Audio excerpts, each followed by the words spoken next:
Hello, my name is Marcus Thompson, 52 years old, and I'm a high school history teacher in Phoenix, Arizona. I live what most people would consider an ordinary life, a modest two-bedroom house in a quiet neighborhood, a 15-year-old Honda Civic, and a job that pays the bills but doesn't make headlines. But if you ask me about my journey as a father, I'll tell you a story that completely transformed how I see success, family, and what it truly means to believe in someone when the whole world tells you not to. Before we jump back in, tell us where you're tuning in from, and if this story touches you, make sure you're subscribed because tomorrow I've saved something extra special for you. My son Daniel is now 22 years old, a senior at Harvard University, studying biochemistry with plans to attend medical school. When people hear this, they assume he was always the golden child, the strata student who had everything figured out. But the truth is far more complicated. For most of his childhood and teenage years, my own family constantly reminded me that Daniel would never amount to anything, especially compared to his cousin, Bradley. Let me tell you about Bradley Martinez, my sister Linda's son. Bradley was everything a traditional family dreams of in a child. At age 8, he was already reading at a high school level. By 10, he was winning state-level math competitions. At 12, he was accepted into a prestigious private academy in Scottsdale on a full academic scholarship. Bradley had that natural brilliance that seemed effortless, the kind of intelligence that made adults stop mid-conversation and say, "Now that's a gifted child." My sister Linda never missed an opportunity to showcase Bradley's achievements. Family gatherings became informal presentations of his latest accomplishments. Bradley just scored in the 99th percentile on his standardized tests. She'd announce over Thanksgiving dinner, "His teachers say he's the most advanced student they've ever had." The whole family would nod appreciatively, showering Bradley with praise and attention. Then there was my Daniel. At 8, he struggled to read chapter books. His report cards were filled with C's and D's, punctuated by teacher comments like, "Daniel has potential but lacks focus, and he seems to daydream frequently during class." While Bradley devoured complex novels, Daniel preferred building elaborate structures with LEGOs in his room, often spending hours creating intricate designs that he'd proudly show me when I came home from work. The comparisons started early and never stopped. "Why can't Daniel be more like Bradley?" my mother, Patricia Thompson, would ask during our weekly family dinners. "Bradley is already taking advanced placement courses, and Daniel is still struggling with basic algebra." My father, Robert Thompson, a retired construction foreman who valued practical intelligence, would shake his head whenever Daniel's grades came up. "That boy's head is in the clouds," he'd mutter. "Bradley's got his feet on the ground, knows where he's going." The moment that changed everything happened when Daniel was 16. It was during our annual family reunion at my brother-in-law's ranch outside Tucson. The whole extended family was there: aunts, uncles, cousins, and grandparents. Bradley, now 17, had just received early admission to Stanford University with a full scholarship. The announcement sent ripples of excitement through the gathering. "A full ride to Stanford," my Aunt Rebecca exclaimed. "Linda, you must be so proud. Bradley's going places." Linda beamed with pride, accepting congratulations from every family member. Bradley stood next to her, confident and articulate as he described his plans to study computer science and eventually start his own tech company. The family hung on his every word. Then my Uncle Frank, Linda's husband, turned to me with a sympathetic smile. "And how's Daniel doing with his studies, Marcus?" The question hung in the air like a challenge. I felt every eye in the room turn toward me, waiting for my response. Daniel was sitting on the porch steps, sketching something in a notebook he always carried. His latest report card showed mostly C's with 1 D in chemistry. "Daniel's finding his way," I said carefully. "He's got his own interests." Frank chuckled, not unkindly, but with that tone adults use when they're trying to be diplomatic about a disappointing child. "Well, they can't all be Bradleys, can they? Some kids are just meant for different paths." That's when my mother decided to be more direct. "Marcus, you need to face reality," she said, her voice carrying across the yard. "Daniel is not college material. It's had every opportunity, every tutor you could afford, and he's still barely passing his classes. Meanwhile, Bradley is heading to one of the best universities in the country. I felt my jaw clench. Mom, Daniel has talents. He's creative. He thinks differently. Creative doesn't pay the bills, my father interrupted. Look at Bradley. That boy has discipline, focus, real intelligence. Daniel spends his time drawing pictures and building things with blocks. He's 16 years old, Marcus.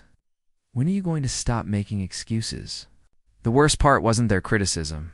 It was the way they said it in front of Daniel. I saw him look up from his notebook, his face flushing with embarrassment. He quickly gathered his things and disappeared into the house. Later that evening, I found Daniel in the guest bedroom, staring out the window at the desert landscape. His notebook was open beside him, filled with detailed architectural sketches of buildings and structures I didn't recognize. Dad, he said without looking at me, do you think I'm stupid? The question hit me like a physical blow.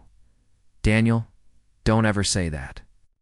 You're not stupid, but I'm not smart like Bradley, am I? I can't do calculus or win academic competitions. Maybe Grandma and Grandpa are right. I'm just not meant for college. I sat down beside him on the bed, my heart breaking at the defeat in his voice. Son, intelligence comes in many forms. Just because you don't excel in traditional academics doesn't mean you're not brilliant in your own way. But even as I said the words, doubt crept into my mind. Was I being naive? Was I setting Daniel up for disappointment by encouraging dreams that might be beyond his reach? Daniel's junior and senior years of high school were marked by constant academic struggles. While Bradley was taking college-level courses and participating in prestigious summer programs, Daniel was attending mandatory tutoring sessions and barely maintaining the GPA needed to graduate. My family's commentary became more pointed and frequent. During Daniel's junior year, when his grades hit an all-time low, my sister Linda called me with what she called tough love advice. Marcus, I'm saying this because I care about you and Daniel, she began. You're doing him a disservice by filling his head with college dreams. Bradley is applying to MIT, Harvard, and Princeton as backup schools. Daniel can barely handle regular high school courses. Maybe it's time to look into trade schools or community college programs. The pressure from my family was relentless. But what hurt more was seeing Daniel's self-confidence erode with each poor test score and failed assignment. His teachers described him as bright but unfocused, as creative but impractical, and a nice kid who just doesn't apply himself. But I noticed things others didn't. When Daniel was interested in something, his focus was laser sharp. He could spend hours researching topics that fascinated him: architecture, engineering, space exploration. His bedroom walls were covered with detailed drawings of futuristic buildings and complex mechanical designs. He built intricate models and sculptures that demonstrated an understanding of physics and engineering principles that amazed me. The problem was that traditional school couldn't capture or measure this type of intelligence. Daniel's mind worked differently. He needed to see the practical application of concepts to understand the why behind formulas and theories. But high school was designed for students like Bradley, who could memorize information and regurgitate it on command. During Daniel's senior year, the college application process became a source of constant family tension. Bradley was receiving acceptance letters from every prestigious university he'd applied to, while Daniel struggled to meet the minimum requirements for state schools. I don't understand why you're wasting money on college applications, my father said during one particularly heated family dinner. Daniel barely graduated high school. You should be looking for a job, learning a trade, something practical. Robert's right, my mother added. Bradley is going to be a computer engineer, making 6 figures right out of college. Daniel needs to be realistic about his future, but something inside me refused to give up on my son. Maybe it was stubbornness, maybe it was blind faith, but I believed Daniel had potential that others couldn't see. Against my family's advice, and despite Daniel's academic record, I encouraged him to apply to several universities, including some that seemed far beyond his reach. Daniel's high school graduation was a bittersweet moment, while Bradley was delivering the valedictorian speech at his prestigious academy. Daniel barely walked across the stage of our local public high school. His final GPA was 2.3. His not high enough for most four-year universities. The summer after graduation was filled with uncomfortable family gatherings where Bradley's college preparations dominated every conversation. He was heading to Stanford. In the fall, had already been assigned to an advanced research program and was being courted by tech companies for internships. Meanwhile, Daniel had been accepted to Mesa Community College, not exactly the kind of announcement that generates family pride. The day he received his acceptance letter, my mother's response was painfully predictable. Well, at least it's something. Maybe he can get a 2-year degree and find a decent job. But Daniel surprised everyone, including me, with his attitude toward community college. Rather than seeing it as a consolation prize, he approached it with a determination I'd never seen before. Dad, he told me the night before classes started, I know everyone thinks I'm not smart enough for real college, but maybe this is exactly where I need to be. Maybe I need to prove to myself that I can succeed before I worry about proving it to anyone else. His first semester at Mesa Community College was a revelation. For the first time in his academic career, Daniel was thriving. His professors were more hands-on, more willing to work with different learning styles. His biology teacher, Dr. Sarah Martinez, no relation to Bradley's family, recognized Daniel's visual learning preference and encouraged him to create detailed diagrams and models to understand complex concepts. Daniel's grades that first semester were remarkable, 3 A's and 1 B+. When he brought home his transcript, I felt a mixture of pride and vindication. But when I shared the news with my family, their reactions were lukewarm at best.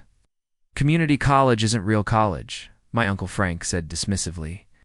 Anyone can get good grades there. Wait until he tries to transfer to a real university. That's when he'll hit the wall. Preparing and narrating this story took us a lot of time, so if you're enjoying it, subscribe to our channel. It means a lot to us. Now back to the story. Bradley, meanwhile, was excelling at Stanford, making headlines in the family with his research projects and academic achievements. The comparisons continued, but now they carried an additional sting. Bradley was succeeding at an elite institution while Daniel was merely doing well at a lesser school. By his second year at community college, Daniel had found his passion: biochemistry. His fascination with how molecules interacted, how drugs were designed to target specific cellular processes, and how biological systems could be understood through chemistry was infectious. His professors began encouraging him to consider transferring to a 4-year university to pursue a bachelor's degree in biochemistry. Dr. Martinez became Daniel's mentor and advocate. She had noticed his exceptional ability to visualize complex molecular structures and his intuitive understanding of chemical processes. Daniel, she told him during one of their meetings, you have a rare gift for this subject. Your mind works in ways that could make you an exceptional scientist. Daniel came home excited about the possibility of transferring to a major university. My family's skepticism reached new heights. Bradley was now in his 3rd year at Stanford, already working on graduate-level research and being courted by pharmaceutical companies for high-paying positions after graduation. Daniel wants to study biochemistry at a 4-year university, I announced during Sunday dinner, hoping for some family support. The silence was deafening. Finally, my father spoke. Marcus, when are you going to stop encouraging these fantasies? Daniel barely made it through high school. Now he thinks he can compete with students who've been preparing for this their whole lives. Bradley's already been accepted to Stanford's graduate program. Daniel needs to focus on getting a job with his associate degree. Linda was more direct. I don't want to be cruel, but Daniel has already proven he can't handle rigorous academics. Community college is one thing, but a real university? He'll just set himself up for failure and waste your money in the process. Their words stung, but what hurt more was seeing the doubt creep back into Daniel's eyes. That night he came to me, with the transfer application still blank on his desk. Dad, maybe they're right. Maybe I should just finish my associate degree and get a job. Who am I kidding, thinking I can get into a good university? I looked at my son, this young man who had transformed from a struggling high school student into someone passionate about science, who spent his free time reading research papers and conducting experiments in our garage. I thought about his professor's encouragement, his exceptional grades, and his newfound confidence. Daniel, I said, The only person who gets to decide what you're capable of is you.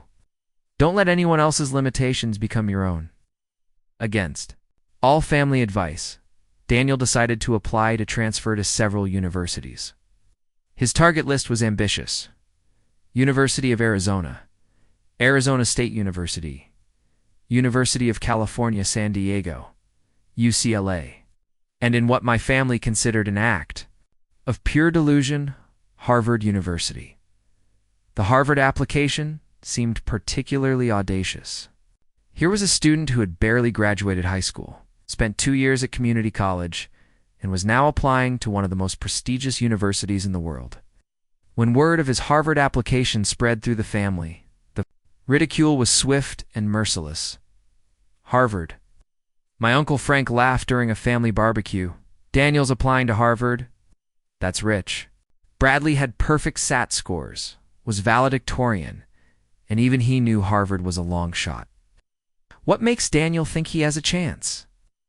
My mother's response was more concern than mocking. Marcus, you're setting that boy up for crushing disappointment. When Harvard rejects him, and they will, it's going to destroy his confidence. Why encourage him to reach so far beyond his abilities? Dr. Martinez had helped Daniel craft an application that told his unique story. His personal essay wasn't about perfect grades or academic honors.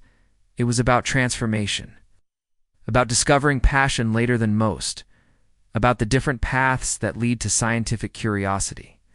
His community college professors wrote recommendations that highlighted his exceptional growth, his innovative thinking, and his dedication to biochemistry.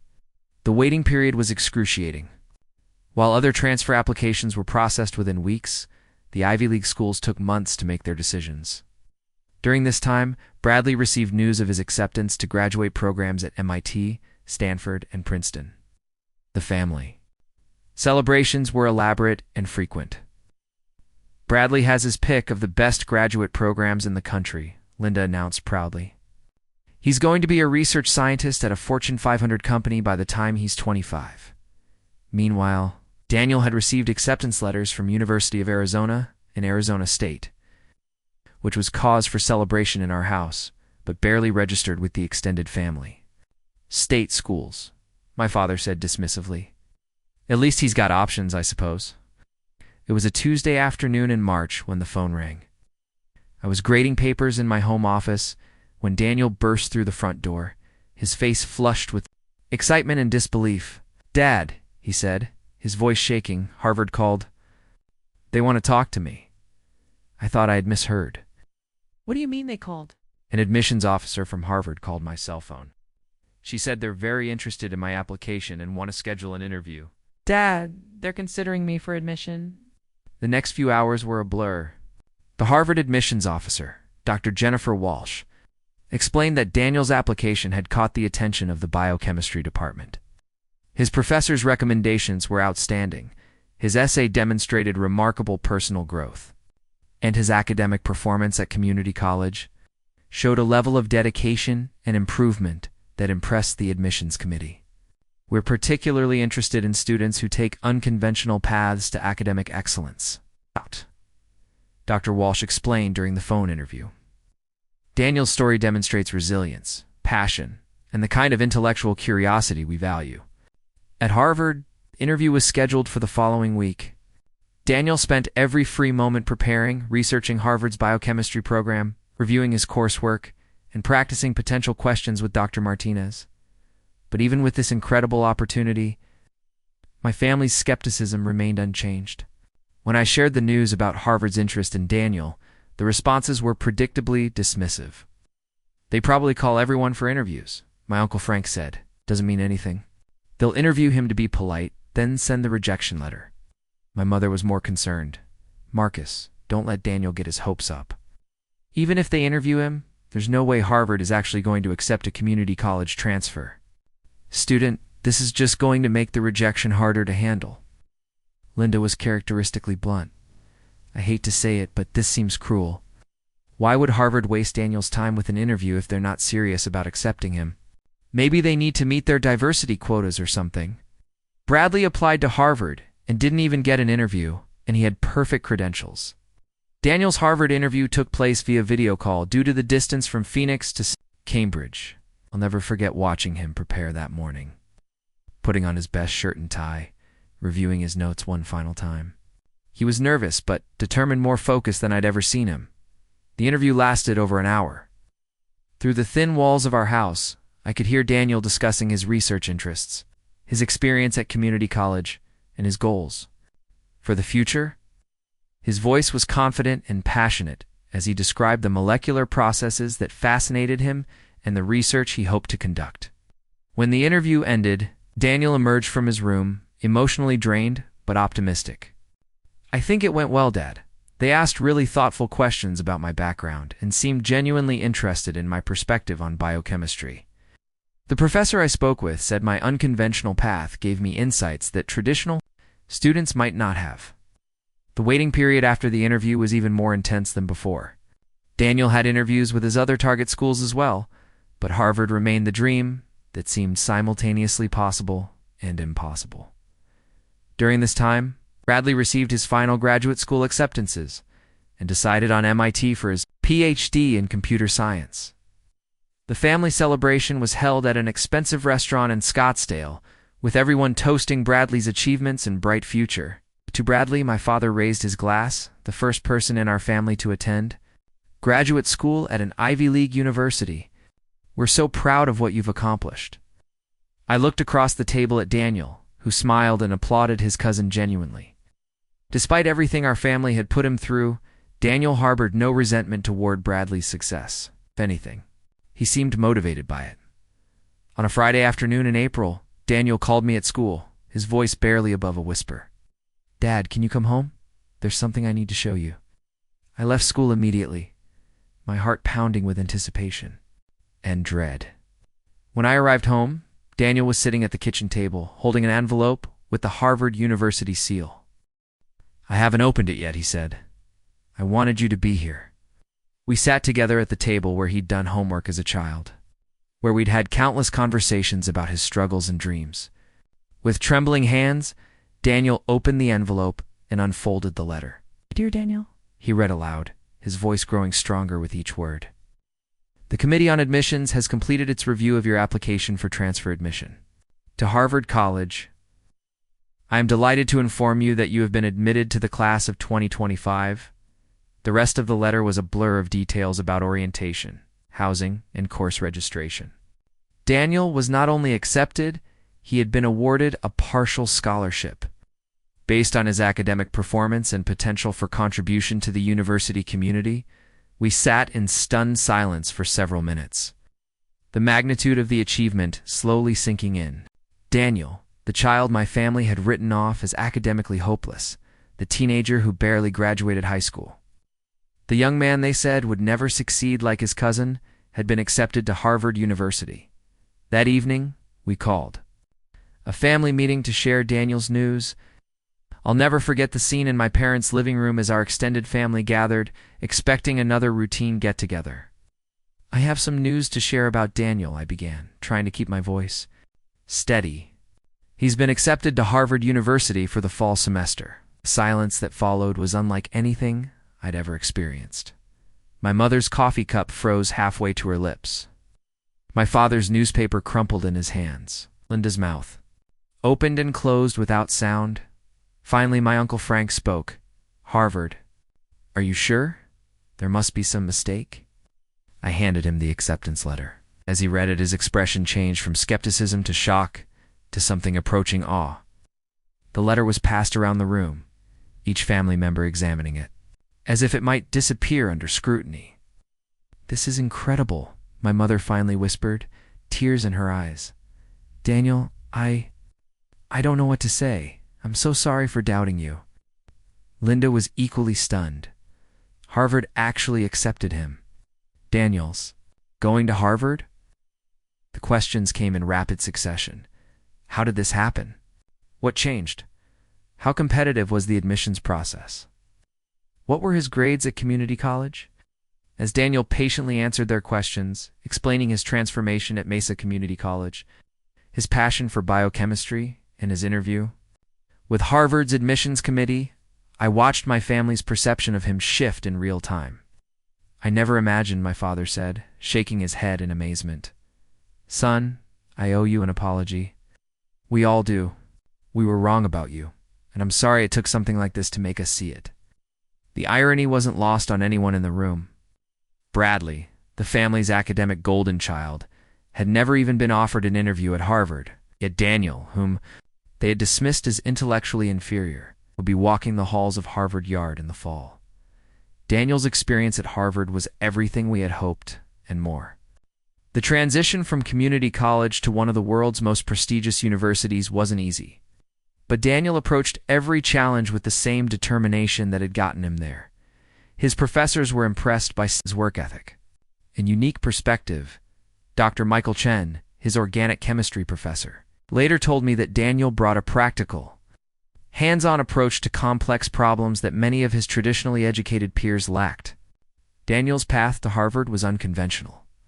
Dr. Chen explained during Parents' Weekend. But that unconventional background gives him insights that strata students sometimes miss. He understands struggle, understands what it means to work for knowledge rather than simply absorb it. Daniel's grades at Harvard were solid, not perfect, but consistently strong. More importantly, he found his research passion in pharmaceutical biochemistry, working with a professor on developing new drug delivery systems.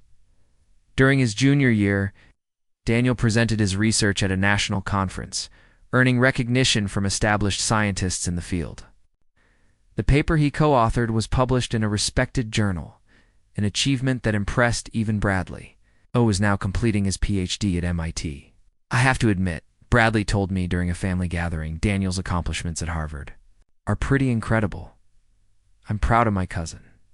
The family dynamics had shifted completely. Sunday dinners now featured equal attention to both boys' achievements. Daniel's research was discussed with the same enthusiasm that Bradley's graduate work received. My parents, who had once dismissed Daniel's potential, now bragged about having 2 grandsons at Ivy League institutions.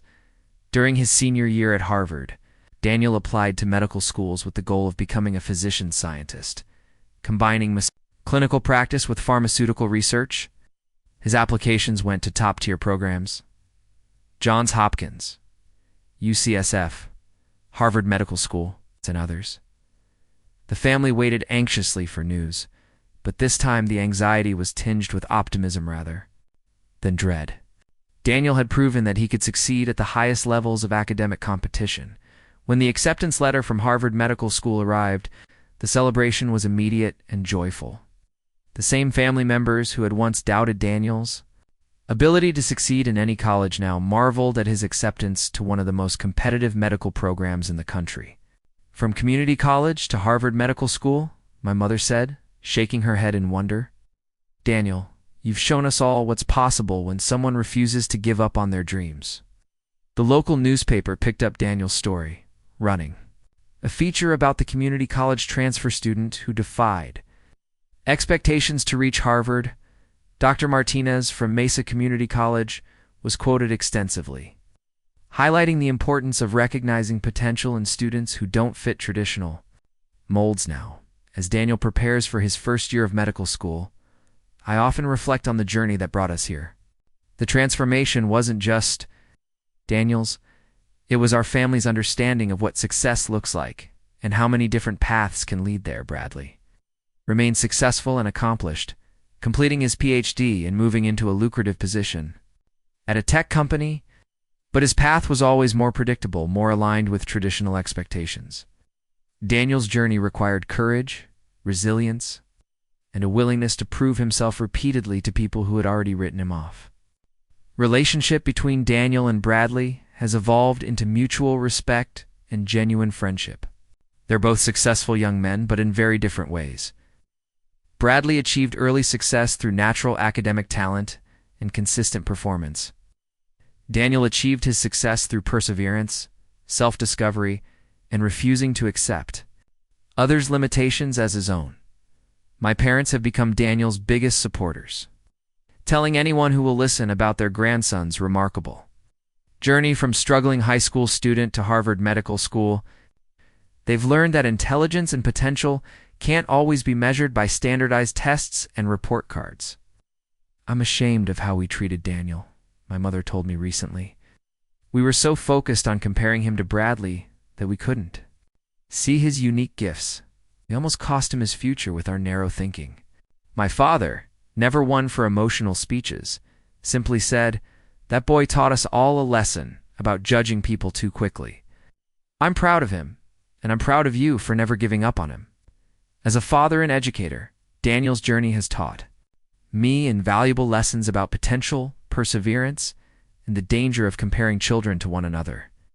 Each child has their own timeline, their own way of learning, and their own path to success. Traditional academic metrics, GPAs standardized. Test scores, class rankings are useful tools, but they don't capture the full picture of a person's capabilities.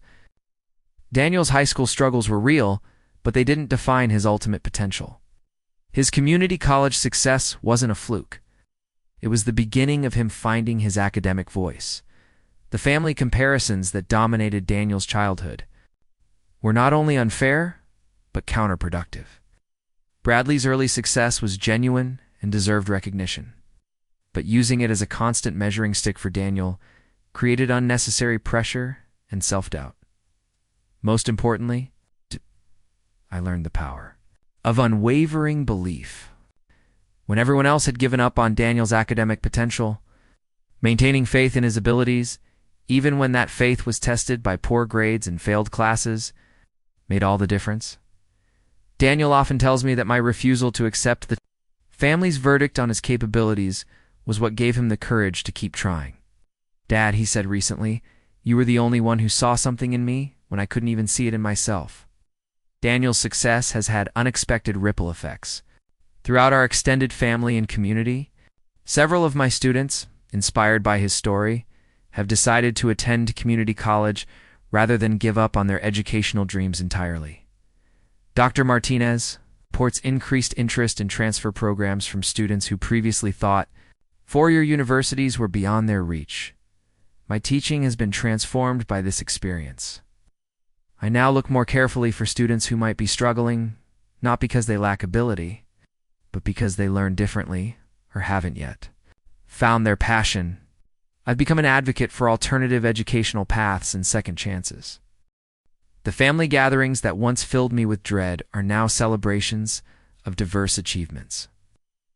We've learned to value different types of success and recognize that there's no single definition of a life. While Dash lived Bradley and Daniel's relationship has become a model for healthy cousin dynamics. Rather than competing, they support each other's achievements and collaborate when possible. Bradley recently helped Daniel design a mobile app for tracking medication adherence, a project that combines Bradley's tech skills with Daniel's medical knowledge. As Daniel begins medical school this fall, filled with pride not just for his academic achievements, but for the person he's become, the struggles of his early years taught him empathy, resilience, and humility, qualities that will serve him well as a physician. His research interests in pharmaceutical development stem directly from his unconventional path to science. He understands what it's like to struggle, to be overlooked, to have others doubt your potential. These experiences will inform his approach to patient care and medical research. Daniel's acceptance to Harvard Medical School represents more than academic success. It's validation that potential can emerge at any stage of life, that setbacks can become comebacks, and that the people who believe in us can help us achieve things we never thought possible. Our family has learned that success isn't always linear, that late bloomers can achieve just as much as early achievers, and that supporting each other's dreams rather than comparing and competing creates space for everyone to flourish. The phone call from Harvard that changed everything wasn't just about Daniel's acceptance to a prestigious university. It was about the power of perseverance, the importance of believing in people when they can't believe in themselves, and the beautiful unpredictability of human potential today. When people ask me about parenting advice, I tell them Daniel's story. I tell them about the danger of giving up on children who don't fit traditional molds, about the importance of finding each child's unique learning style, and about the power of unconditional support.